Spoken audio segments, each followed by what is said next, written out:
Many thanks for staying with us. This is Report Desk Africa. And in case you're just joining us, we were talking about the insecurity in Nigeria in Abuja, the Kuje prison that was attacked at 10 p.m. on Monday. And we had our chief bureau who helped us to dissect the issue and gave us more information about the development. And now we'll be moving to the northeastern part of Africa, where our second story takes us to Sudan, where groups opposing military rule have continued to hold mass protests following the army's crackdown on the demonstrators. Now, the demonstration has become more violent since the protest began 8 months ago, and the civilian groups have continued to show support to the protesters by rejecting a proposal by the country's coup leader to make way for civilian rule. So basically, what they're asking for is a return to civilian rule. They're saying no more to military rule, and they're asking for civilian rule. But before we go further, let's take a look at this report. Nationwide demonstrations in Sudan have continued for about 6 days, with protesters staging sit-ins across the country against the military leadership that seized power 8 months ago. Aggravated by the recent killings by security forces that left 9 people dead, including a child, thousands of protesters took to the streets of Sudan's capital, Khartoum, to demonstrate against a military takeover last October, led by Army Chief Abdel Fattah al-Burhan. These recent protests have seen crowds burn tires and barricade roads with bricks, with security forces using live bullets, firing barrages of tear gas canisters and powerful water cannons, according to medics and the United Nations. The protesters are, however, insisting on their stance that the country must transit to civilian rule. قراره اللي بيقولوا ده انه هينتقل من المشهد السياسي وانه يترك السلطه الى الاحزاب والحركات وده عارف انها هي فعليا ما حتتفق.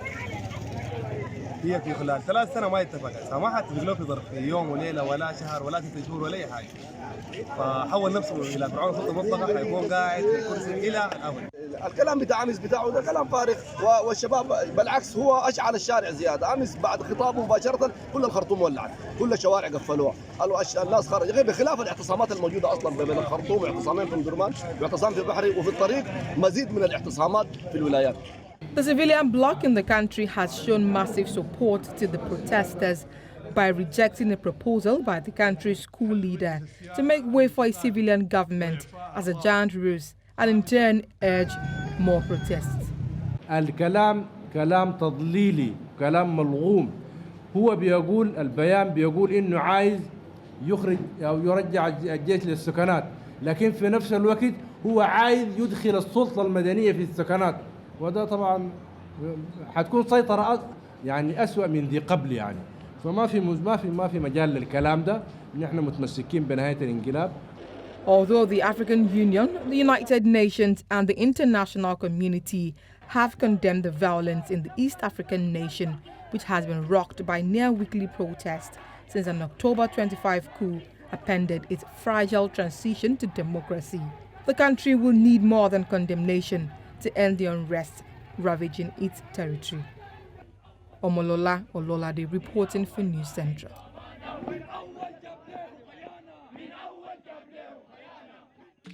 And back from Sudan, you've seen that report. That report basically, well, first of all, from our producer, Omolola Ololade, thank you so much for that.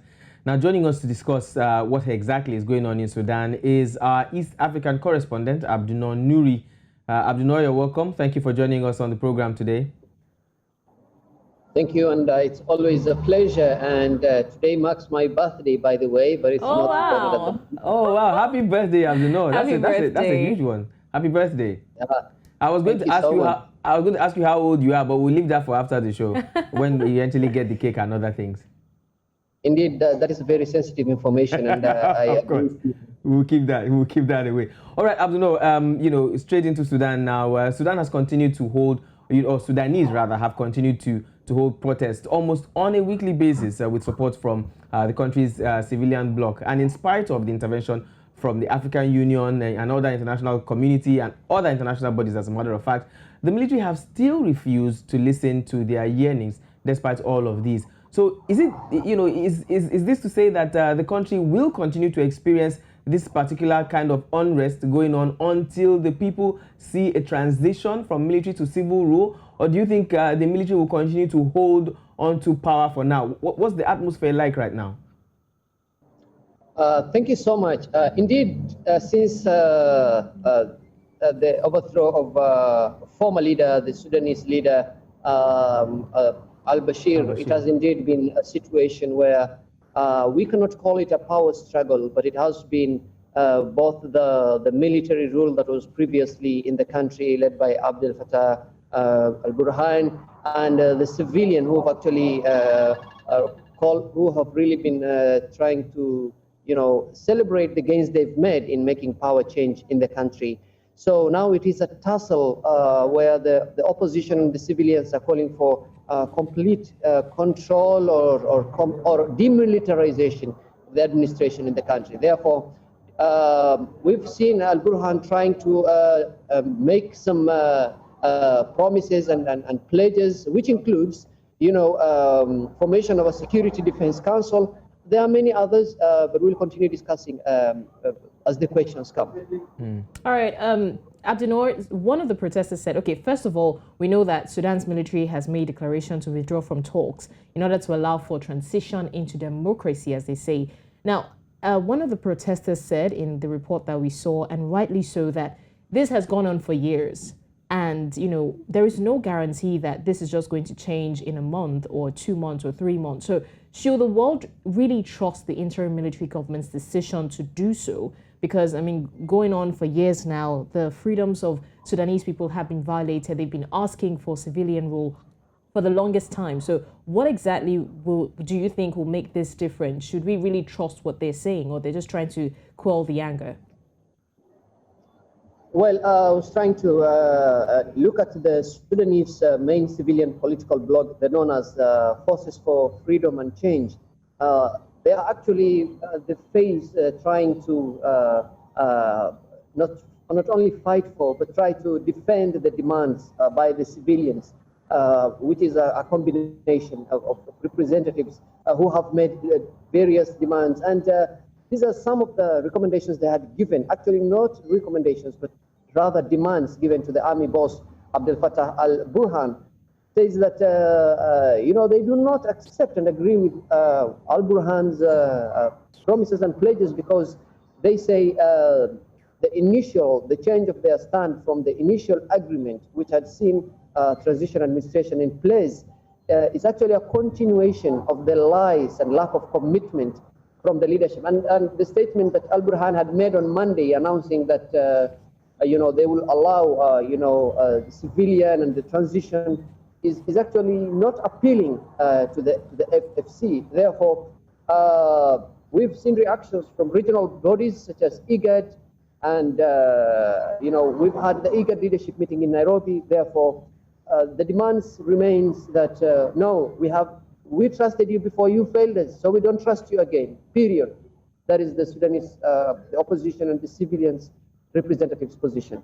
Now it's interesting that you mentioned regional bodies, because that takes me to my next question. Now, not even just during this particular ongoing protest. Now, we've seen this happen several times, particularly also in the recent coup d'etats we've seen in different parts of Africa, particularly in West Africa recently. But I'm going to link everything now. There have been complaints that these regional bodies are not doing enough.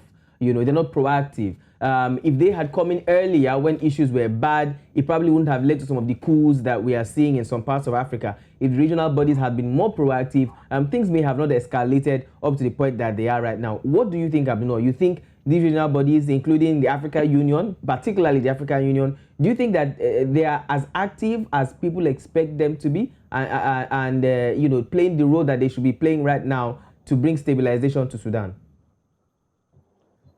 Well, in addition to the long-standing Sudan issue, we've also had the regional leaders discussing the DRC issue, the DRC, Rwanda, Uganda issue. We've also had before that, we've had the Ethiopia and Sudan,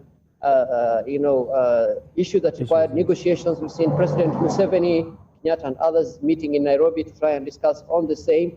Therefore, these leaders' position is that the political structure of the region has put it in such a situation that the leadership themselves need to reach a political decision and not to put in strict sanctions and huge penalties or punishments to try and implement and enforce decisions. But now the political decision making, the negotiations, the boardroom negotiations, I think that is what has derailed the success of bringing a solution to the political stalemates witnessed across the East Africa region. Therefore, the situation in Sudan has also been escalated by the use of force against protesters, which has indeed, added more salt to the wound of the civilians. And the FFC have said, enough is enough. We've really played our part in making sure the country gets a leadership change, but now we're not seeing the fruits of our efforts. Okay, now Abdinoor, speaking on a ballpark estimate now, we've talked about, the possible problems that, we have faced that have brought us this long. I would like to ask now on a general note, we've seen that protests have continued in spite of a military government's position. So what exactly is the way forward to peace in Sudan? What exactly should be done to, quell the whole issue?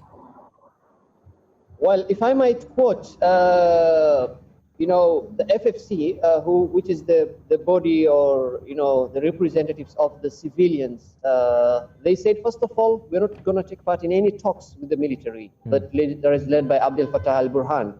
They've said we don't have confidence in him. And they insist that the country should be under the hands of the civilians.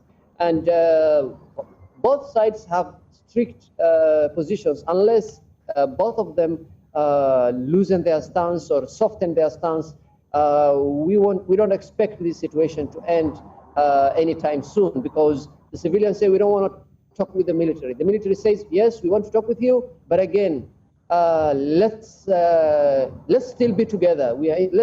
Let's be together. We are inseparable. Therefore, this is actually a huge setback to the efforts, and the recent use of the force by the security forces has further weakened the trust of the civilians in the military. Therefore, we expect this situation to remain the same in the coming days and weeks and even months if regional blocs such as IGAD and the African Union, and even we've had regional, international partners and stakeholders calling on the military to,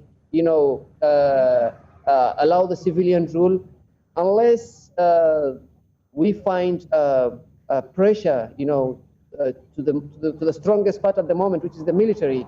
We don't expect the situation to change. Quite sad. Right. We certainly hope that the situation does change sooner than later. Thank you so much, Abdinoor, for joining us, and a happy birthday once again. Happy birthday, Abdinoor.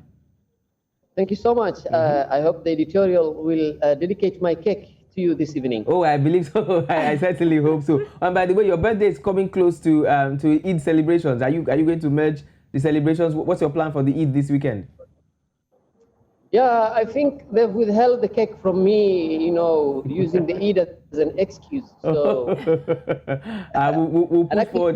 we'll push forward your request and make sure that the cake is sent.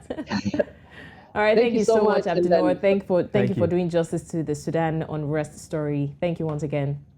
I mean, it really is a confusing situation. The people don't want to talk to the government. The military says they want to talk to them, and it's just a whole lot of back and forth. Yeah, well, like Abdinoor said, it's a thing of trust. Now they have trusted the military with their word before. The military went back on their word, and now they say, look, what you said before you did not do exactly. So why should we trust you now? We don't want to hear from you. Just give us back civilian rule. We certainly hope that this happens sooner than later. I really hope so. All right, we'll take one final, very, very quick and short break. And when we come back, we'll be looking straight into our crystal ball. Princess Adeshewa Odushoga is on the other side, willing to dish out information that we should expect in the coming weeks.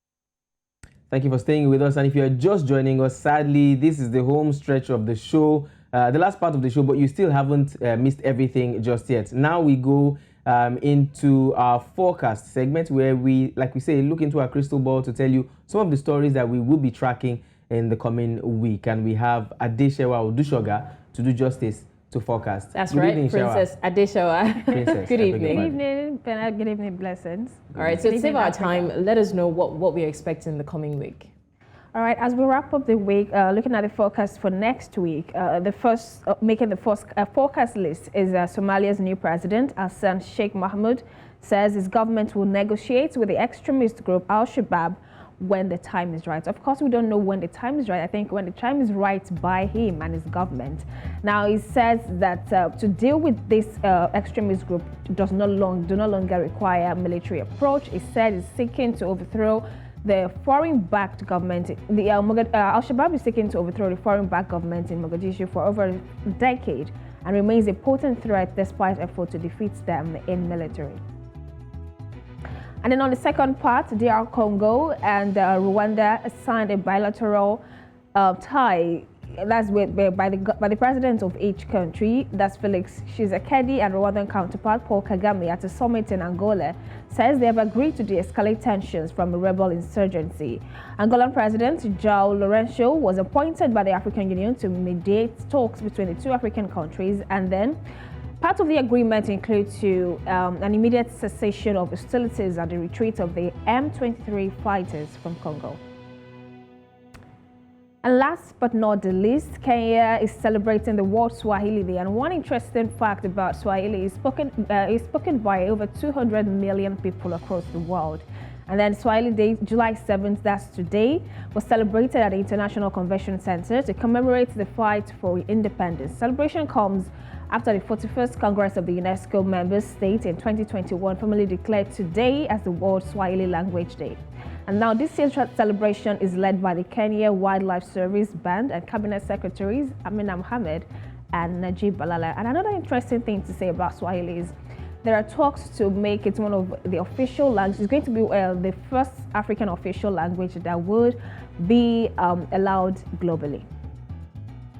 Swahili is one language I really wanted to learn. Mm-hmm. Sorry? I didn't get that. Yeah, I was saying Swahili is one language I've always wanted to learn, and I will still learn it. So if it makes it an official language, it just might be my official excuse to do that. I understand Swahili. I can speak Swahili, actually. Take it away. Let's hear it. Hakuna Matata. Wow. That is Swahili. Oh, really? That's Swahili? Actually, really? It is. Yes, it is Swahili. Oh, wow. It's a very popular very popular phrase, yes. What a wonderful phrase. Swahili. Hakuna Matata. Swahili is a very beautiful language, actually. Yes, it is. Definitely. Maybe we should just replace English with it, don't you think? Well, for those who don't know, it's actually the most widely spoken language on the continent. And after that, it's Arabic, not even French just yet. So it's Swahili first. So we'll be surprised if very soon in the newsroom, we'll be speaking Swahili. The only thing I'll say is Hakuna Matata. For sure. Thank you so much, Adeshewa. Right. Thank you so much, Adeshewa. Thank you for having me. All right. Well, it's been a lovely show. This has been Report Desk Africa. And as always, I know that we do justice to it. We definitely did. From Nigeria to Sudan, and then taking us through, through the forecast segment. Thank you to everyone who has been a part of the show, and for all of you watching. My name is Bernard Akede, and I leave you with the only word I know in Swahili, Hakuna Matata. My name is Blessings Mosugu. See you again next week.